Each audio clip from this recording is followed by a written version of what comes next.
মোহতরম নাযিরিন,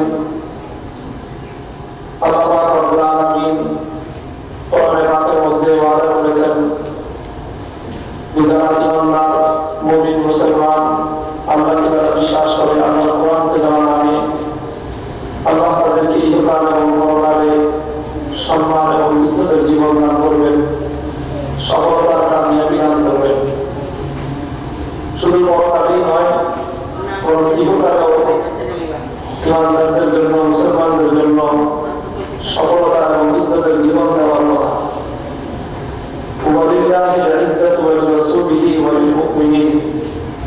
আল্লাহ বলেছেন সম্মান আর মর্যাদা তো ঈমানদারদের জন্যই। এই হলো কোরআনের ওয়াদা, কোরআনের ঘোষণা। কিন্তু আজকে আমরা কি দেখি?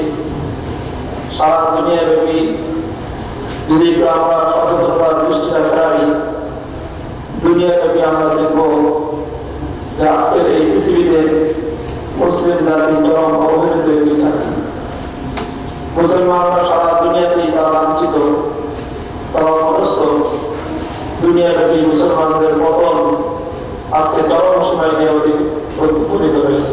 কথা ঠিক কিনা? তাহলে কোরআন বলল মুসলমানদের জন্য ইজ্জতের জীবন, আর আমরা দেখতেছি তার সম্পূর্ণ বিপরীত।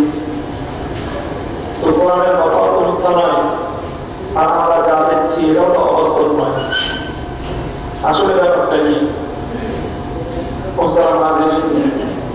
এই প্রশ্নের সমাধান খুঁজে দেখার চেষ্টা করবো আমরা সংক্ষিপ্ত আলোচনার মাধ্যমে। আলোচনার সূত্রপাতের আগেই সংক্ষিপ্ত একটি ভূমিকা আমি আপনাদের সম্মুখে বলি। আল্লাহ পাক রব্বুল আলামিন পৃথিবী সৃষ্টি করেছেন এবং এই পৃথিবীর বিভিন্ন কার্যকলাপের জন্য আল্লাহ পাক রব্বুল আলামিন সাধারণ একটা নিয়ম রেখেছেন।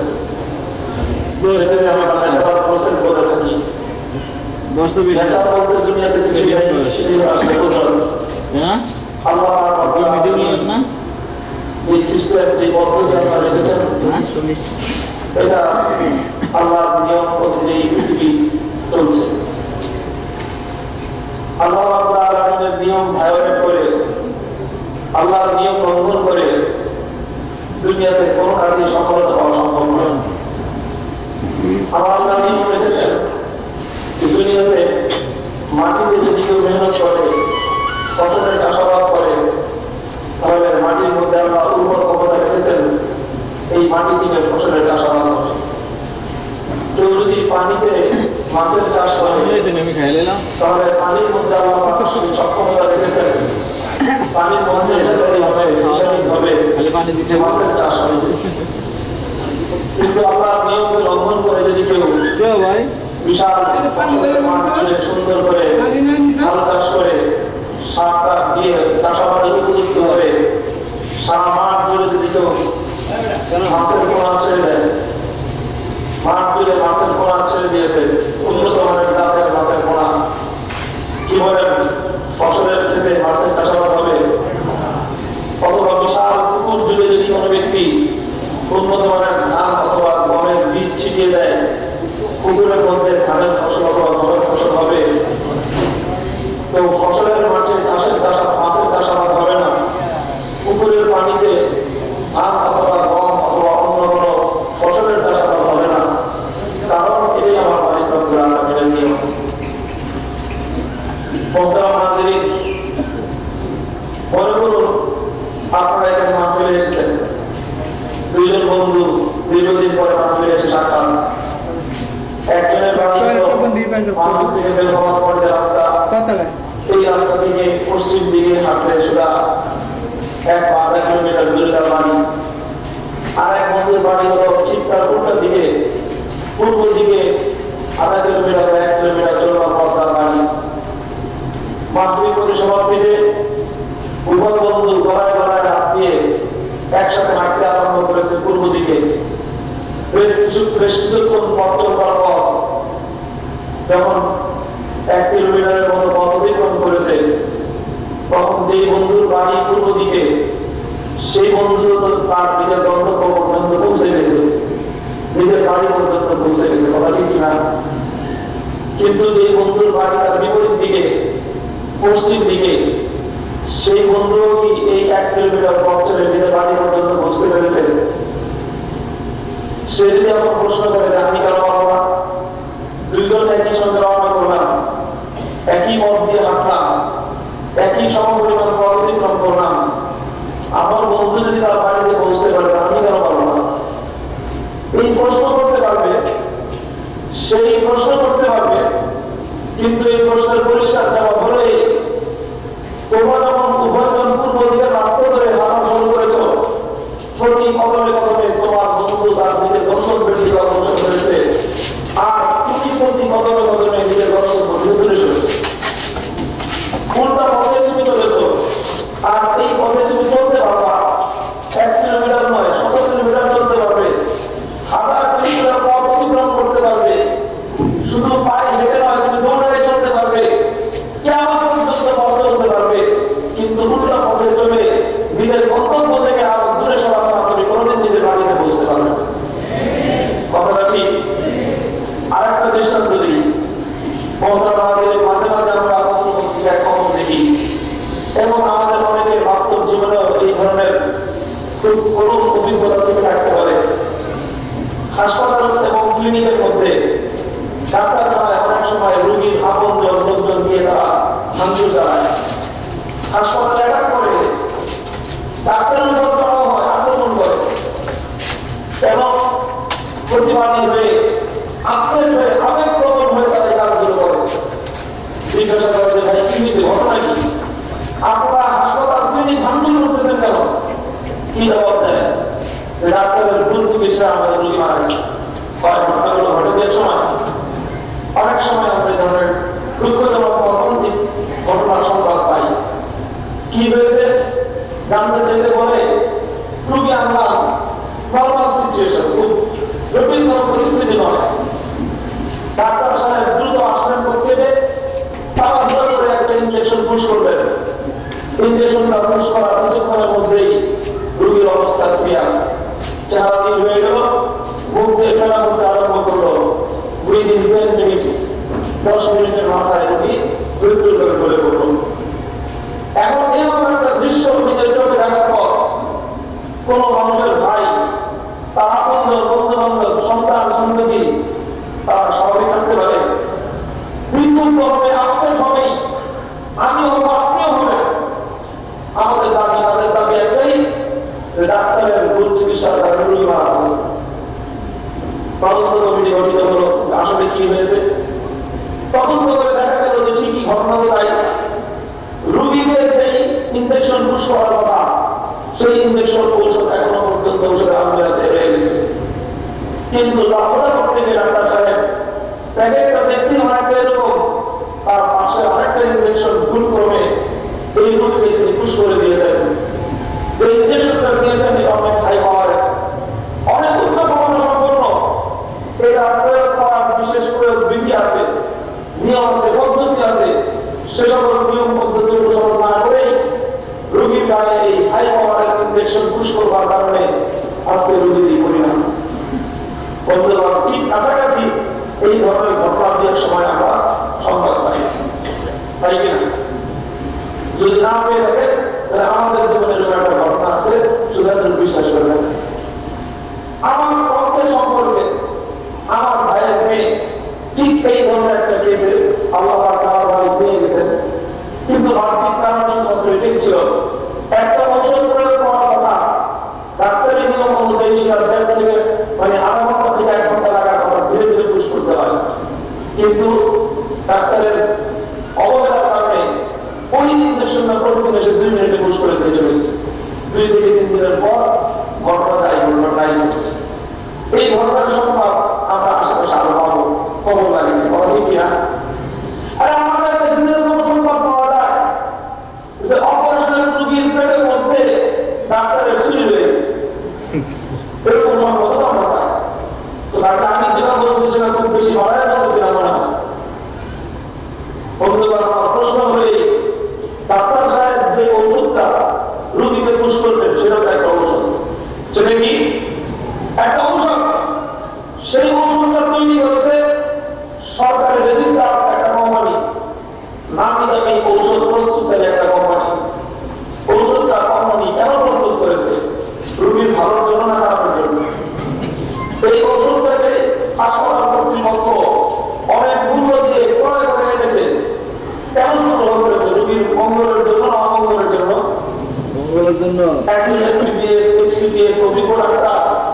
তিনি ঔষধটাকে রোগীর ডায়াগনোস করবেন, কি মনে করেছেন রোগীকে মারার জন্য বাঁচানোর জন্য, রোগীকে বাঁচানোর জন্য।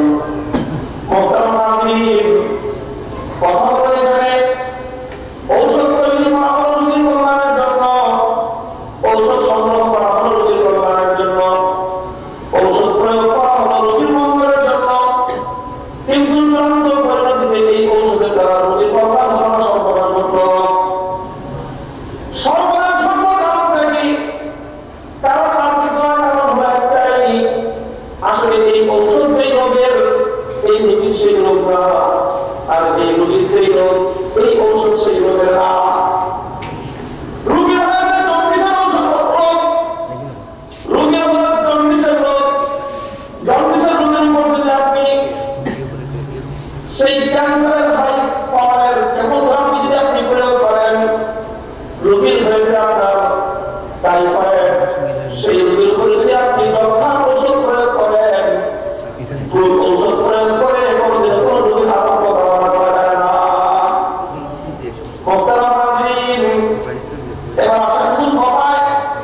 আল্লাহ কোরআন, আল্লাহ পয়গম্বরের হাদিস যদি আমরা পর্যালোচনা করি, অ্যানালাইসিস করি, আল্লাহ রাব্বুল আলামিনের একটা নীতি স্পষ্ট হয়ে যাবে। সেটা হলো এই, আল্লাহ রাব্বুল আলামিনের নিকট এই পৃথিবীর মানুষ হলো দুই শ্রেণীতে বিভক্ত। এক শ্রেণীর মানুষ যারা আল্লাহকে বিশ্বাস করে, যারা আল্লাহর উপর বিশ্বাসী মানুষ, তাদেরকে বলা হয় ঈমানদার। আর এক শ্রেণীর মানুষ হলো যারা অবিশ্বাসী, যারা আল্লাহকে স্বীকার করে না, আল্লাহর দ্বীনকে যারা মানে না, আল্লাহ কোরআনকে বিশ্বাস করে না, আল্লাহ পয়গম্বরকে যারা নবী বলে স্বীকৃতি দেয় না, এরা হলো অমুসলিম। আমার মালিক রব্বুল আলামিন যারা মুমিন এবং যারা বেঈমান, ঈমানদার আর বেঈমান দুই শ্রেণীর মানুষের জন্য আমার মালিক রব্বুল আলামিনের পদ্ধতি হলো দুই রকম। ঈমানদারদের জন্য আল্লাহ একটা পথ রেখেছেন, বেঈমানদের জন্য আল্লাহ আরেকটা পথ রেখেছেন। মোহতারাম হাজিরিন, ঈমানদারদের পদ্ধতি একটা, তাদের চলার পথ একটা, তাদের উন্নতির পথ একটা। যারা বেঈমান, তাদের মুশরিক, বেদী, ইহুদি, খ্রিস্টান, তাদের উন্নতির পথ হলো ভিন্নটা। এটা আমার মালিকের ফয়সালা। দোস্ত, যেমনি ভাবে একজন মানুষ ভুল পথে চলে কোনদিন নিজের গন্তব্য পর্যন্ত পৌঁছতে পারে না, একজন রোগী যখন ভুল চিকিৎসার শিকার হয়ে তখন সে আরো গুনাহ করতে পারে না, ঠিক তেমনি ভাবে যারা ঈমানদার, মুমিন, মুসলমান, উম্মতে মুহাম্মাদী, তারা যদি অমুসলিমদের পথ অনুসরণ করে, তারা যদি ইহুদি আর খ্রিস্টানদের সভ্যতা সংস্কৃতি অনুসরণ করে, কিয়ামত পর্যন্ত তাদের পথ অনুসরণ করতে পারবো, আমরা তাদের পা চাটতে পারবো, গোলামি করতে পারবো, দাঁড়াতে করতে পারবো। আল্লাহ তাদের কসম করে বলি, ইহুদি, খ্রিস্টান, অমুসলিমদের পথ অনুসরণ করে কোন মুসলমানের কপালে কিয়ামত পর্যন্ত ঝাড়া পানি ছাড়া কিছুই মিলবে না, মিলবে না, সম্ভব নয়। এটা কোনোদিন হতে পারে না। আল্লাহ রাব্বুল আলামিন যে জাতির উন্নতি রেখেছেন মদিনার পথে, যে জাতির উন্নতি আল্লাহ রেখেছেন মক্কার পথে, সোনার মদিনার মক্কার আদর্শবাদ দিয়ে তারা ওয়াশিংটনের মস্কোর পথে চলবে। আমার মালিক রব্বুল আলামিন সে পথে মদিনার পথযাত্রীদেরকে কোনোদিনও ইজ্জত দিবেন না। এটাই হলো আজকে আমাদের, আপনার এবং গোটা দুনিয়ার মুসলিম উম্মাহর সবচেয়ে বড় সমস্যা। আমাদের ব্যক্তি জীবন, আমাদের পরিবার জীবন, আমাদের সমাজ এবং ইন্টারন্যাশনাল পর্যায়ে গোটা উম্মাহর সবচেয়ে বড় সমস্যা হলো এই। আজকে আমরা উন্নতি করার অনেক চেষ্টা করছি, দুনিয়াতে আমাদের সেই হারাম গৌরবের দিন ফিরিয়ে আনার জন্য আমরা অনেক চেষ্টা করতেছি, আমরা ওয়াইসি করেছি, অনেক কিছু করেছি, আমরা আমাদের উন্নতির জন্য অনেক পদ্ধতি আদায় করছি, অনেক মেহনত করতেছি, কিন্তু সেই মেহনতের অবস্থা হলো সেই পশ্চিম দিকের পথযাত্রী পূর্ব দিকেই চলছে, আরো চলছে, আরো দৌড়ায় চলছে। পশ্চিম দিকের পথযাত্রী পূর্ব দিকে চলতে পারবো, কিয়ামত পর্যন্ত চলতে পারবো, ক্লান্ত এবং পরিশ্রান্ত হতে পারবো, ওরা কসম এই পথে কোনোদিন সফল আসবে, সফলতা আসবে। এটাই হলো আজকে আমাদের ব্যক্তি, পরিবার এবং সমাজ জীবন যারা পানি এই প্রবলেম করবার না করা পর্যন্ত আমরা চিন্তা কোনো ক্ষেত্রে আল্লাহ তাআলা অধিকার করেন। ছোট্ট আলোচনার বিষয় আমার দুটো পথ চিহ্নিত করে দেয়া, যারা মুসলিম, যারা অবিশ্বাসী বান্দা তারাও তো আল্লাহরই বান্দা। আল্লাহ রাব্বুল আলামিন আর সেই বান্দাদের জন্য একটা পদ্ধতি রেখেছেন, আর যারা বিশ্বাসী মানুষ তারা তার প্রিয় বান্দা, তাদের জন্য আল্লাহ রাব্বুল আলামিন ভিন্ন আরেকটা পথ রেখেছেন। কোন সে পথ? দুইটা পথকে আল্লাহ তাআলা চিহ্নিত করে দেয়া, দুটি পথকে ভিন্ন ভিন্ন আইডেন্টিফাই করা, এটাই আমরা আজকের আলোচনার বিষয়বস্তু।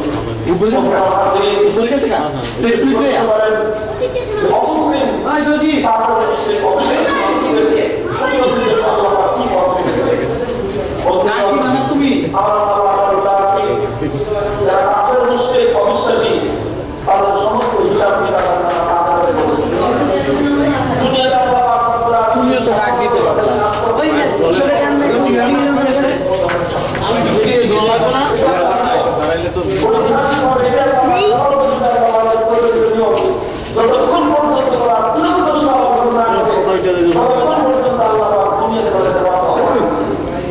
আর মুসলমানদের জন্য সম্পূর্ণ ভিন্ন। আল্লাহ মুসলমানদের অধিকাংশ হিসাব দুনিয়াতে আল্লাহ ছুটে গেলেন, তাদের জন্য আল্লাহ আখিরাতে ভালো ফল রেখেছেন। আর কিন্তু বেঈমানদের জন্য দুনিয়াতে আল্লাহ যা ভালো দেওয়া সব ভালো দুনিয়াতে দিয়ে দেন, আর আমাদের চূড়ান্ত ভালো এখন তো এই রাতের যুগে কাম হইতো না। নো ওয়ে কি কাম যারা আয়োজন করছে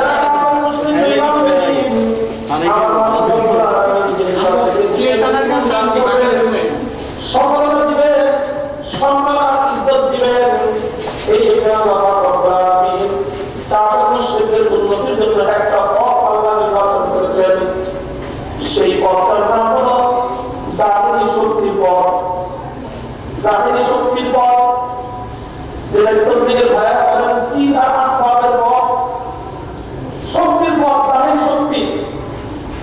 জাহিরি শক্তি বলতে বোঝায় ওই শক্তি যেই শক্তি চোখে দেখা যায়, যে শক্তি বাহ্যিকভাবে অনুভব করা যায়, সেই শক্তির নাম হল জাহিরি শক্তি। দুনিয়াতে কয়েকটা জাহিরি শক্তি, এক নম্বর জাহিরি শক্তি বলা সংখ্যা শক্তি, সংখ্যা শক্তি কোয়ান্টিটি। একদিকে মানুষের 100 জন, অপরদিকে মানুষের 10 জন, শক্তি তাদের বেশি। 100 জনের শক্তি বেশি, তাদের একটা জাহিরি শক্তি। দুই নম্বর জাহিরি শক্তি সম্পদের শক্তি। একজন কোটিপতি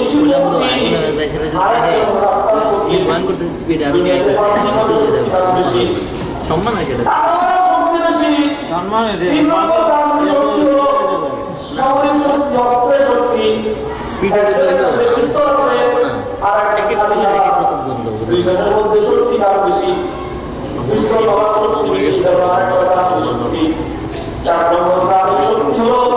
প্রযুক্তির শক্তি, টেকনোলজির শক্তি।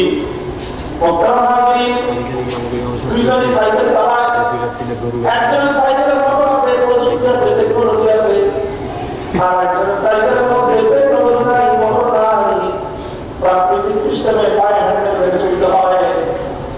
একটা হলো বাইসাইকেল, আর একটা হলো মোটর সাইকেল। একটা হলো 100 মান, কিন্তু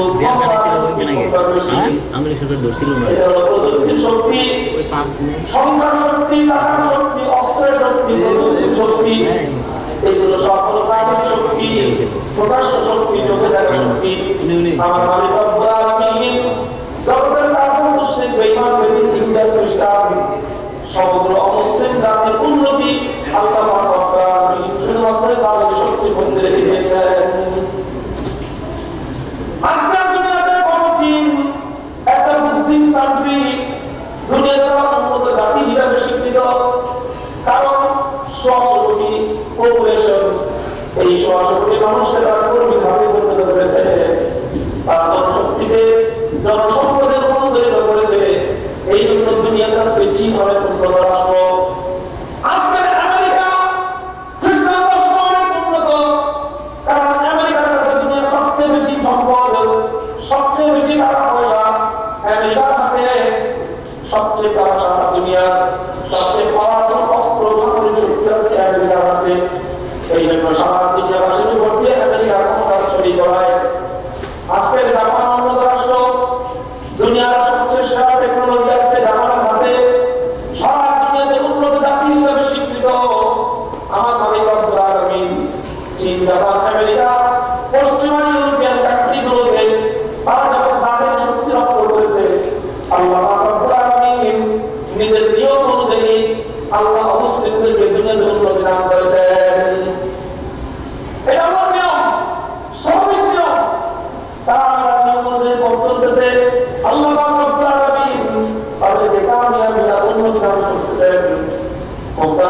আলামিন আল্লাহ কোরআন এবং আল্লাহর নবীর সুন্নাহ যদি আমরা অ্যানালাইসিস করি, এটাকে যদি আমরা পর্যবেক্ষণ করি, আর মুসলিম ইতিহাসের বিগত 1000 বছরের ইতিহাস যদি পর্যালোচনা করি, নিশ্চিতভাবে সবার আস্থা এবং বিশ্বাস আর ইয়াকিনের সঙ্গে আমি এই কথা শুনতে হাসিভাবে বলতে পারি, আল্লাহ রাব্বুল আলামিন অমুসলিমদেরকে যেরকম শুধুমাত্র তাদের শক্তি দ্বারা অনুমতি দান করেন, ইমানদার এবং মুসলমানদেরকে আল্লাহ রাব্বুল আলামিন শুধুমাত্র তাদের শক্তির মাধ্যমে কোনোদিন উন্নতি দান করেন নাই। আজও দিচ্ছেন না, কিয়ামত পর্যন্ত শুধু তাদের শক্তির মাধ্যমে মুসলিম জাতির ভাগ্যের পরিবর্তন হতে পারে না। ব্যাপারটা খুবই একদিকে আপনি ইন্টারেস্টিং মনে রাখতে পারবেন, দেখো বাংলাদেশের ব্যাপারটা ব্যাপারটা অনেক দেখবো যে অমুসলিম উন্নতি হবে, মুসলমান তাকে উন্নতি হবে না। অমুসলিমের তাহির শক্তি দ্বারা উন্নতি হবে, মুসলমানের তাহির শক্তি দ্বারা উন্নতি হবে, দুজনের কথা অনেক সময়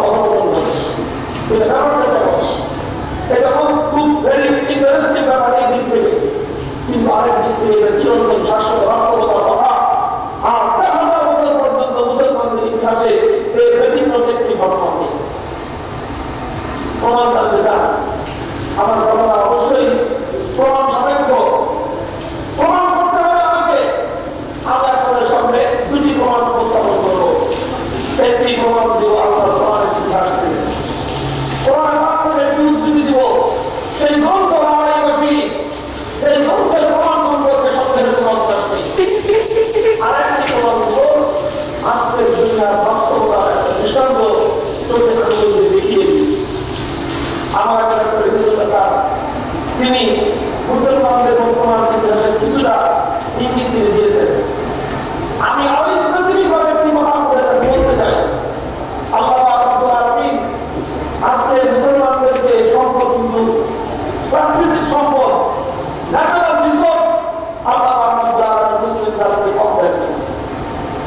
ডক্টর হিজবুল্লাহ তাআলা নির্দিষ্টভাবে বলেননি, আমি সুনির্দিষ্ট তথ্য দিচ্ছি আপনাদেরকে, সারা দুনিয়াতে আর পপুলেশনের দিক থেকে মুসলমানরা হলো সারা দুনিয়ার 1/4 মুসলিম, আর বাকি ভলান্টিয়ার নাই, ভলান্টিয়ার আছে রাস্তায় নবিলে জন্য টোটাল পপুলেশন সারা দুনিয়ার মোট জনসংখ্যা 1/4 খ্রিস্টান। তারপরে বলতো তারপরে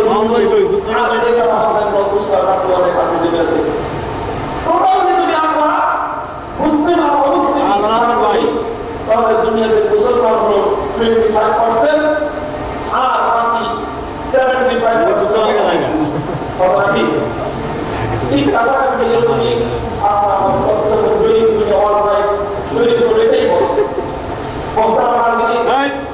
এই যে 25% মুসলমান, তাদের মধ্যে দুনিয়ার পপুলেশন হলো পপুলেশনের তার মধ্যে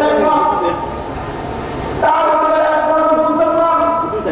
আর এই মুসলিম দেশগুলোতে আল্লাহ রাব্বুল আলামিন ন্যাচারাল রিসোর্স, প্রাকৃতিক সম্পদ আল্লাহ তৈরি করেছেন।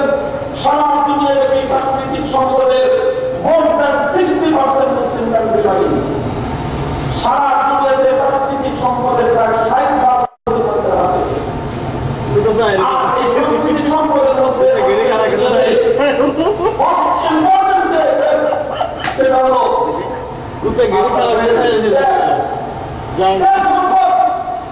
এই তেল সম্পদের মধ্যে 80% মুসলিম কান্ট্রিগুলোতে, আর 80% কম 25% কম হলো অমুসলিমদের হাতে। তাহলে আল্লাহ রাব্বুল আলামিন মুসলমানদেরকে প্রাকৃতিকভাবে অটোমেটিক্যালি দান করা কম দেন। হিসাব করে দেখেন, মানুষ হলো 25%, সম্পদ হলো 60%,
চরম বিলাসিতায় বিলাসী জীবন দিয়েছে।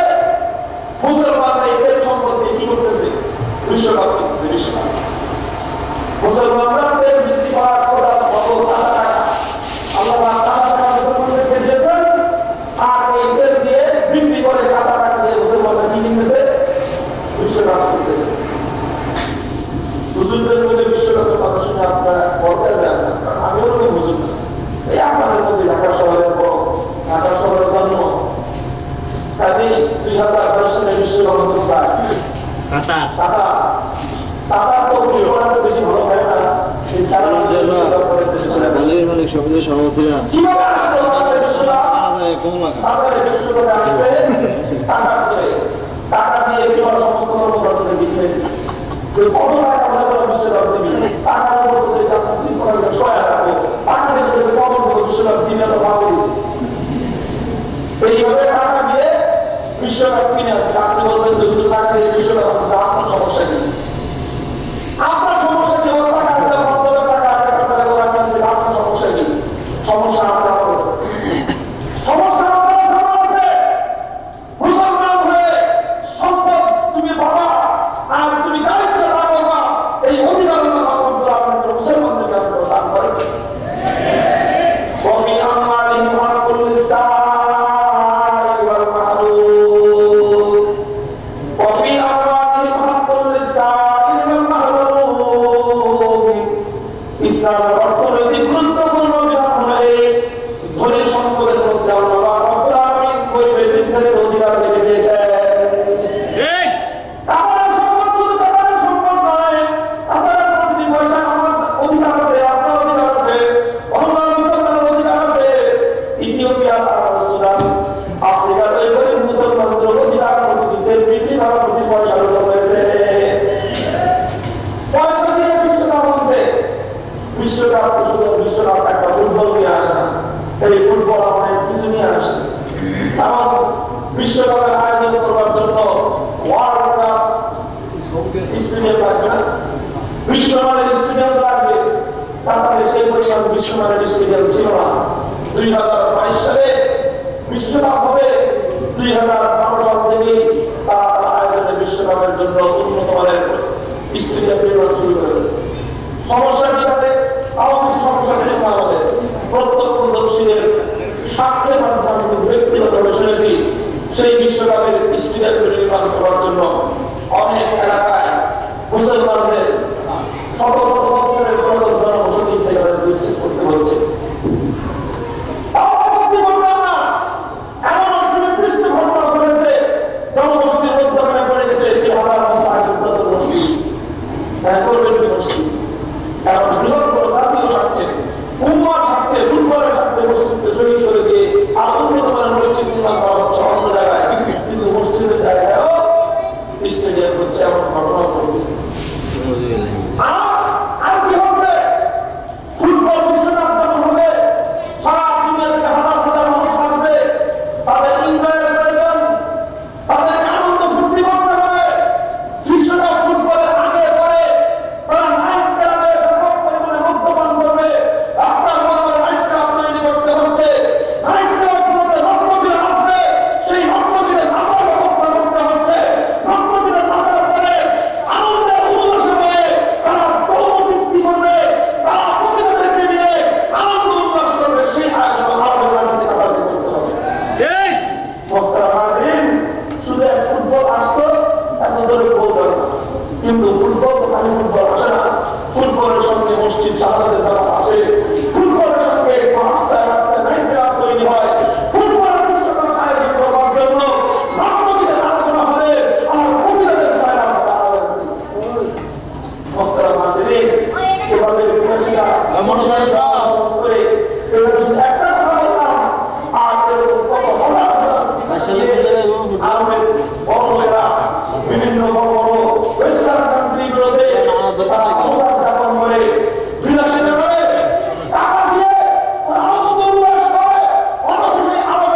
বকশিসের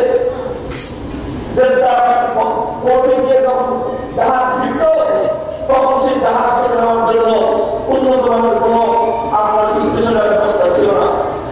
আমাদের দেশের খেয়ালটার মতো বাস দিয়ে তাপীয় চলে গেছে। আর পুলিশরা সে হাতে পর্যন্ত পানিতে নেমে বাংলাদেশের কাছ থেকে বকশিস জিজ্ঞাসা করতে গিয়ে তোমরা সরকারি চাকরি দেওয়া তো পুলিশ সরকারি চাকরিজীবী তোদেরকে সরকার বেতন দেওয়া মিসকিন আমরা বলি সরকার আরো এই বছর 1950 সময়ের কথা আল্লাহ রাব্বুল আলামিন কুদরতিভাবে সম্পদ মালিক করে দিলেন। গোটা আমাদের মাটির নিচে আল্লাহ রাব্বুল সম্পদ তৈরি করে দিলেন। রাতারাতি টাকাটা নয় বৃদ্ধি করে আর পকেটে পয়সা জমে, বৃদ্ধি করে আর পকেটে পয়সা জমে। আমরা মাটি বন্ধ করলে আমাদের চাপ করে পানি উঠে ওরা মাটি বন্ধ করার আগে সেখানে ভুল করে যায় সম্পদ দেন আল্লাহ রাব্বুল আলামিন। এই সম্পদ আজকে মুসলমানদেরকে কোনো সম্মান দিতে পারেনি, এই সম্পদ মুসলমানদের উন্নতি দিতে পারেনি, বরং এই তাদের শক্তির সম্পদ আজকে বরং মুসলমানদের পতনের বড় কারণ হয়ে গেছে। পাশ্চাত্যের মানুষেরা ইহুদের খ্রিস্টানরা টাকা দিয়ে তারা রাজত্ব করতেছে, আমরা টাকা দিয়ে ব্রেড কিনে আমাদের লোকগুলোকে যাত্রা করতেছি।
মুসলমানদের মনের মধ্যে একটা মনোভাব তৈরি হলো। কি ছিল সেই মনোভাব? বুখারী শরীফের সহিহ হাদিসের কিতাবের মধ্যে বর্ণিত হয়, তখন একজন মুসলমান আরেকজনের সঙ্গে পরামর্শ করতে আরম্ভ করলো। আজকে আমাদের পরাজয়ের কোনো ভয় নাই, আজকে আমাদের হার কোনো অসুবিধা নাই, কেন নাই? তারপরে সবসময় আমরা দুর্বল থাকি, বলে আমরা যুদ্ধ করলাম, আমরা ছিলাম 300 জন, কাফের ছিল আমাদের 350,000, ওদের মুসলমানদের 700, বেঈমান ছিল 4,500 বেশি 3,000, খন্দকের মধ্যে মুসলমান ছিল 3,000, শত্রু ছিল মুসলমানদের চেয়ে 400 বেশি 15,000। সব মুসলমানরা দুর্বল থাকে, শত্রুরা সবল শক্তিশালী থাকে, কিন্তু মুসলমানরা সর্বক্ষেত্রে বিজয় লাভ করে। বিভিন্ন সস্তায় পরে যুদ্ধের মধ্যে মুসলমানদের সংখ্যা শুধু বেশি নয়, বরং স্পষ্ট হয় মুসলমানরা তাদের চেয়ে 3 গুণ বেশি শক্তিশালী। এই অবস্থায় মুসলমানদের মনোভাব পরিবর্তন হয়ে গেল, তারা বলতে আরম্ভ করলো, আজকে আমাদের পরাজয়ের কোনো ভয় নাই। কারণ কি? এটা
মুমিনিন আল্লাহ কোরআন বলতেছে আর কোনো পথ না পেয়ে শুধু আমরা যদি মুসলমান থাকতে আরম্ভ করবো আবার আল্লাহ তাআলা আয়াতের মধ্যে দেখা যায় ৫,০০০ দিয়ে ৪,০০০ বিনিময়ে ১,০০০ বিরুদ্ধে তোমাদের বিজয় আসে নাই ইতিহাস কি বলে সুবহানাল্লাহু তাআলা রাসূলিহি ১২,০০০ মুসলমান যখন বিক্ষিপ্ত আল্লাহ তাআলা বিশ্বনবী রাহমাতুল আলামিন সাল্লাল্লাহু আলাইহি ওয়াসাল্লাম নিজের জায়গা অটল পাহাড়ের জন্য মজবুত আমার নবী একজন পরিবার নড়েন আমার নবী পাহাড়ের মতো অটল হয়ে দাঁড়িয়ে তিনি উঠ থেকে নেমে আর সামনে দিয়ে বসে পড়েন নবীজির মুখে মধ্যে উচ্চারিত হলো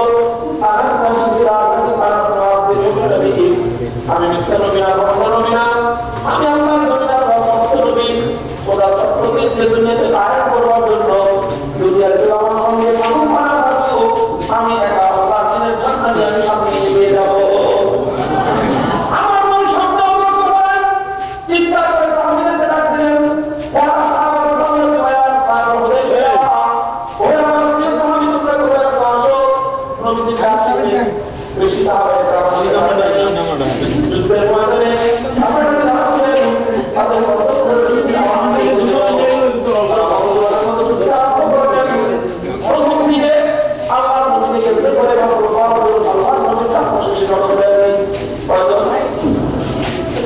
দেখো তোমাদের একটু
আল্লাহ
বাইরে ছিল না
বিশাল আয়োজন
মুসলিম ব্যক্তি পরিবারগুলো উন্নতি আর চিন্তনের পথ পায়। খুব সংক্ষিপ্ত করে এই প্রশ্নের জবাব দেওয়ার জন্য আমি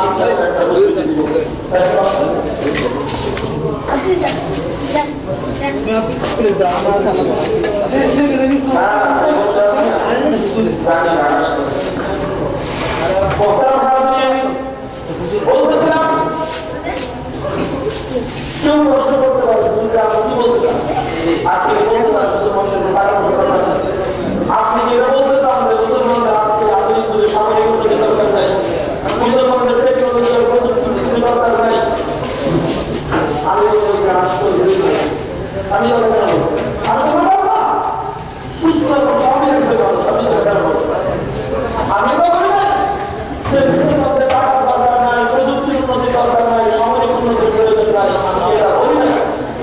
আমি কি বলেছি? আমি কি কথা বলেছি? এক নম্বর মুসলমানদের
সহায়ক শক্তি, সহযোগী শক্তি আর খাপ বাংলায় যদি বলি তাহলে এটা মুসলমানদের উন্নয়নের হেলপার। এটা কি হেলপার তো বুঝবেন না, একেবারে সোজা বাংলা হেলপার বুঝছিলেন। অন্য ইংরেজি বাংলা কিছু বুঝতে না বুঝে আমাদের ঢাকার শহরে আমাদের আলোক বলতে করে এখানে একটা মানুষ থাকে, ওই মানুষটা হাতের অংশ আর ডান পায়ে কয়েকটা আঙুল তার ভিতরে থাকে আর বাকি সব আসলে বাতাস চলতে আসে। এই মানুষের নাম কি? এই মানুষটার ঝুলে ঝুলে ঝুলতে থাকবে আর সেটা প্রস্তাব ড্রাইভারকে ইনস্ট্রাকশন দিতে থাকবে। প্রস্তাব পাবে পাঁচটি, প্রস্তাব তারা কেমন নেব, প্রস্তাব সামনে বের করে তার পিছনে ঢুকতে রাখবে। অনাথি এই সমস্ত কথাবার্তা বলে তবে একই দোষ একই কথা অনেক পাঁচটি মানে এরা ছোট ছোট দামি গাড়ি নাম দিতে প্লাস্টিক মানে প্লাস্টিক মানে এই বড় ধান্দা গাড়ি দিয়ে যদি ছোট গাড়ি মারতে পারে না তাহলে ঘোষণা দিতে আদর করে আদর করবে বস্তায় আছে গাড়ি। তো তার মধ্যে একটা প্রিমিয়াম গাড়ির দাম হলো 30 লাখ টাকা, 30 লাখ 35 লাখ 2015 মডেলের প্রিমিয়াম একজন কিনতে গেলে 35 লাখ কম পাবে। তো 35 লাখের গাড়ি যদি সামান্য একটু একটা 4 নম্বরের গাড়ি মিশ্রণ দেয় তাহলে বস্তায় যায়। তারপরে এটা জরিমানা দিতে বাচ্চারা 14 কোটি টাকা কামাই করছে, সব বাচ্চা দেবেও এটা জরিমানা দেশের সরকার বলে কি কিনা।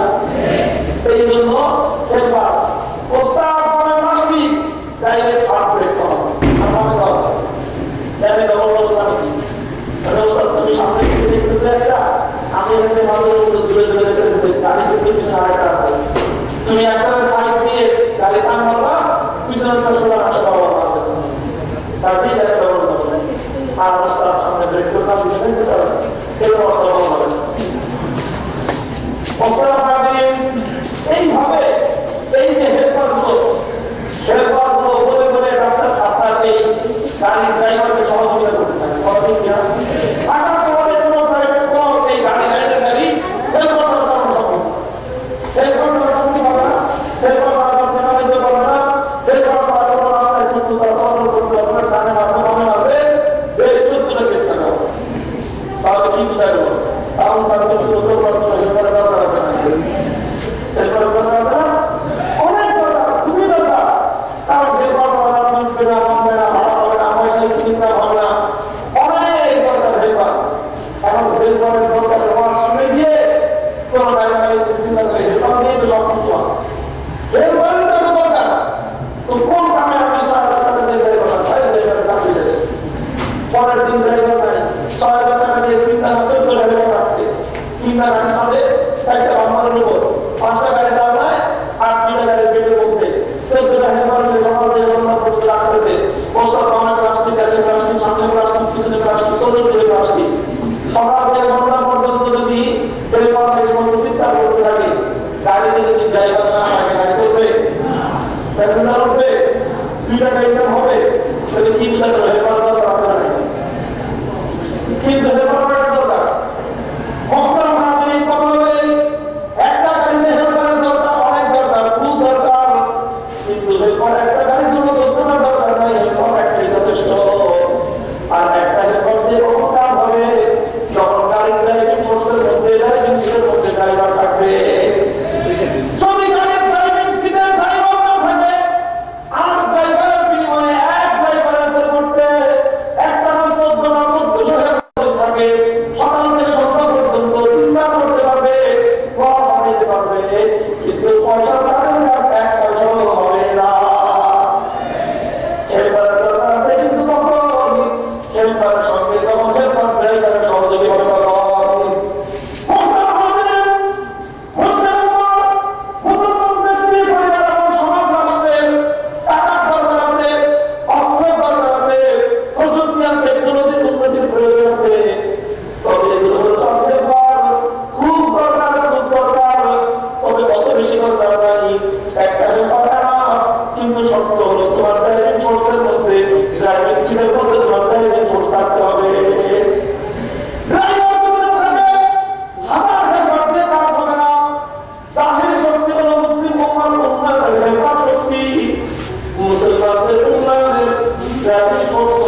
মুসলিম উম্মাহর স্বর্ণযুগের ইতিহাসের একটা বিবৃতি দিব। মুসলিম উম্মাহ বিশ্ব ইতিহাসের অন্যতম শ্রেষ্ঠ রাষ্ট্রনায়ক খলিফাতুল মুসলিমিন ওমর ইবনে খাত্তাব রাদিয়াল্লাহু তাআলা একটা বুদ্ধিকার একটা বক্তব্য আমি কোট করব।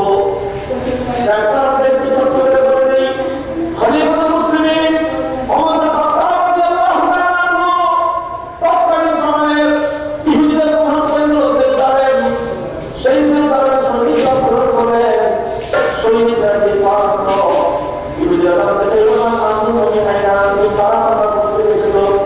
সাহাবায়ে কেরাম জওয়াবের মেহমান সাহাব রাসূলুল্লাহ সাল্লাল্লাহু আলাইহি ওয়াসাল্লাম ছিলেন মদিনার রাসূল। আমরা আল্লাহর নবী সাহাবী সোনার মদিনা থেকে খলিফাতুল মুসলিমিন আমাদেরকে গ্রহণ করেছেন। কেন এসেছে তোমরা? ইসলামের দাওয়াত নিয়ে এসেছি, ঈমান দাওয়াত গ্রহণ করো, ভাই ভাই হিসেবে আল্লাহর জন্য বসবাস করবো। যদি ঈমান দাওয়াত গ্রহণ না করি, তাহলে না কর, তোর ধর্মকে পালন করবি, তোর ধর্ম পালন কর, ইহুদি ধর্ম পালন করার পরিপূর্ণ স্বাধীনতা থাকবে কি? কিন্তু জমিনে খালি একমাত্র কে? সুতরাং এই জমিনে শাসন ব্যবস্থা চলবে না। ইসলাম পরিষ্কার দাওয়াত নেই, তুমি খ্রিস্টান ধর্ম পালন করো, ভালো না। দুনিয়াতে কোনো অমুসলিমকে জোর করে মুসলমান বানানোর বিধান নাই। তার ধর্ম নিজেদের পালন করো, কিন্তু জমিনে যেহেতু আল্লাহ, সুতরাং এই জমিনে খালি চলবে একমাত্র আল্লাহ। তুমি মালিককে ক্ষমতা চলবে না, তুমি থাকতে পারবে ভালো, তুমি থাকতে পারো ভালো দেখে থাকা বিল্ডিং করে বলবে কেউ থাকতে পারো, তাই বিল্ডিং লাগবে একেবারে চায় না, তাই করে না, তাই করে তাই করে চিনি করে দেবো, ভিতরে কি লাগবে না আমার পানি লাগবে তোমার মশলা দেবো, সেই পরিমাণ সাধারণ ভিতরে মাঠে যাওয়া ভাড়াতে থাকবি, কিন্তু জমিনের ক্ষমতায় করবে একমাত্র সে, তার কাছে যদি বই কাগজ করবে।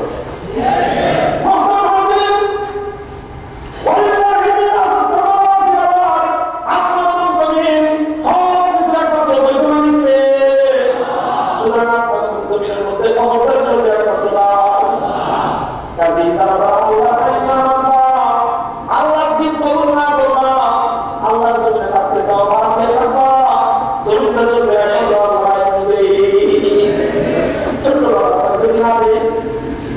আপনি আল্লাহর জমি তুই দখল করে রাখবি, কোথাও রাখবি আঙুল দিয়ে চুষবে কথা পরিষ্কার কথা কি বলতে চাও? আঙুল কি না বলতে আঙুল কথা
তিনি উটের পিঠ থেকে নেমে পড়লেন, কোরআনকে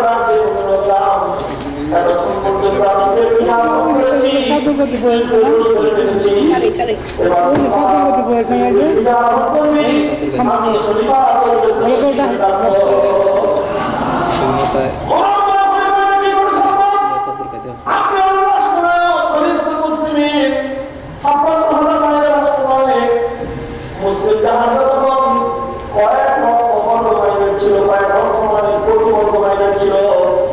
আল্লাহ নবী যখন দুনিয়া থেকে বিদায় গ্রহণ করেন প্রায় 5.5 লক্ষ আমার আয়াত করে দিয়েছেন খলিফা আবু বকর সিদ্দিকের সৃষ্টি করেছেন ওমর ফারুক রাদিয়াল্লাহু আনহু এক প্রান্ত থেকে আরেক প্রান্ত পর্যন্ত মুসলিম খেলাফতের সাম্রাজ্য বিস্তার করেছেন সেই সব কোটি কোটি কোটি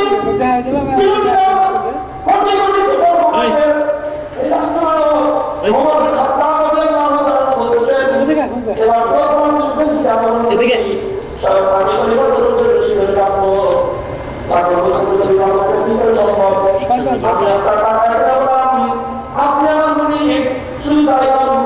আপনি মুসলিম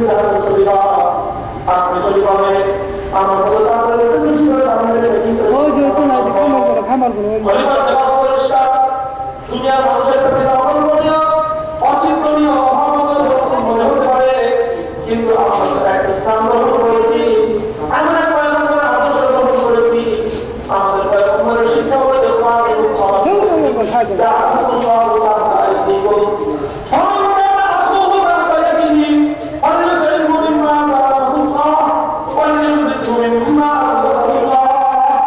আমাদের নবী আমাদেরকে পরিষ্কার শিক্ষা দিয়েছেন তোমাদের অধীনস্থ চাকর তোমাদের অধীনস্থ তোমাদের ঘরের কাজের মহিলা কাজের ছেলে তোমাদের ঘরে কামলা কর্মচারী এদেরকে তোমরা অধীনস্থ মনে করো দুনিয়ার মানুষ তাদেরকে তোমাদের অধীনস্থ মনে করে কিন্তু আমরা আমাদের আগামী মানবতার নবী আমাদের উম্মতের আমি ঘোষণা দিয়ে দিলাম তাদের সঙ্গে তোমাদের সঙ্গে সম্পর্ক করা ভাই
এই 10 থেকে 15 থেকে 20 জনের বিশাল টিম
ডাইনিং টেবিলে ওষুধে জুতা, বাথরুমে যায় বাথরুমে হাঁটু শোনার সঙ্গে জুতা, অফিসে যাবে শীতের পাশে ওই পানি বসে আমাদের ছিঁড়ে ডাক্তারের ছিঁড়ে অসুবিধা জুতা। আরে কোন পর্যন্ত আমাদের আজকে পর্যন্ত করেছে একটা দৃষ্টান্ত না দিয়ে তো আমাদের চক্ষু খুলবে না।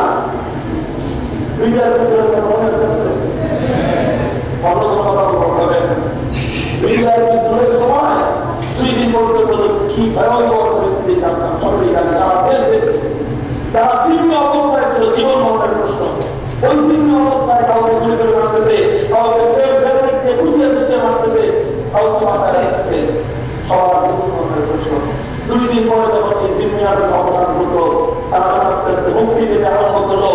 আর্মিদের অফিসারদের পরিবর্তন, তাদের আল্লাহ নিয়ে গেছেন। আল্লাহ সমস্ত ইমানদার অফিসারদের বিশেষ করে ব্যক্তির আল্লাহ আমিন। সেই সমস্ত জিম্মি অবস্থা থেকে যে সমস্ত আর্মি বিসিরা অফিসাররা বেরোতে আসলো, অফিসারদের বললাম কি অবস্থা লাইভ দেখাচ্ছিল তখন ইলেকট্রনিক মিডিয়াগুলোতে সরাসরি লাইভ দেখে যারা আমাকে বলেছে একজন আর্মি অফিসারের বউ বেরোবে আসলেন। কি অবস্থা তার দৃশ্য হলেই যে তার কোলের মধ্যে একটা কুত্তার বাচ্চা আর তার সন্তান, আর তিনি এসেই ব্রিফিং করতেছেন যে গত 2 দিন পর্যন্ত জীবন মরণের প্রশ্নে কঠিন উদ্বিগ্ন উৎপন্ন করতেছেন আমরা তিনজন। বলেন মানে মরার সময় পর্যন্ত অবস্থা আছে, মরার মধ্যে জীবন মরণের প্রশ্ন ছিল আমরা তিনজন। তিনজনকে আমি আমার পিতা মোহতারাম হাজিরিন, মায়ের পর সন্তান থেকে চিনে নিয়ে আসতে পারবো আমার কুকুর, এরপরে যে কথা বলতে আমরা ভয় পাই। এই শব্দটা আল্লাহ নবী যেই ঘরে সেই ঘরে কুকুরের বাচ্চা সেই ঘরে ঢুকেন না। আর আমরা যেই ঘরে বলবো, যেই ঘরে থাকবো, যেই ঘরে সমস্ত কিছু করবো, সেই ঘরে কুকুর রেখে আমরা খোদার কাছে রহমতের শরীয়ত করি। কুত্তা ঘরে দিলে আর খোদার শরীয়ত লাগে। কোথায় কোন পর্যন্ত আমরা পৌঁছেছি? আপনি আমাদের কুকুরের সঙ্গে দুশ্মনী না। আরে কিন্তু আমরা একটা মাখলুক, ইসলাম কুকুরকে কুকুরের অধিকার দিয়েছে, মানুষকে মানুষের অধিকার দিয়েছে, কুকুরকে মানুষের অধিকার দেয়নি ইসলাম। ইসলাম কুকুরকে বলেছে কুকুর থাকবে কোথায়? কুকুর থাকবে তোমার মেয়ে বাচ্চাদের পর্যন্ত ওখানেও থাকবো, ওখানে যখন কুকুরকে রাখবো খবরদার কুকুর কর্নার রাখবে না, অল্প রাখবে না, কুকুরের অধিকার পৌঁছায় দাও। কুকুরে বসতে পারবে না, কুকুর বসতে থাকবে, বসতে তুই থাকবি তারপরে থাকবে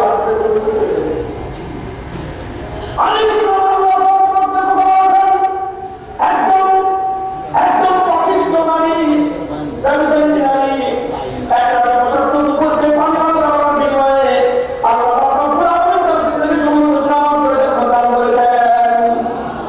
ইসলাম কুকুরকে জুলুম করতে পারে না, কুকুরকে অত্যাচার করতে পারে না, কুকুরকে খাবার দিতে নিষেধ করে না। তবে ইসলাম কোনদিন কুকুরের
তাহলে তোমরা এলো আমাদের গুরুদের সামনে জানা দেব আর আমাদের দেশে গুরু করতে আমি জানা দেব কমপ্লিট সুপার যেরকম হলো কমপ্লিট সুপার হয় তাহলে কমপ্লিট সুপার এটা আলাদা মান হয় কমপ্লিট সুপার এটা গ্যারান্টি হয় এটা সব দিবে সেই প্রাচীন যুগের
এই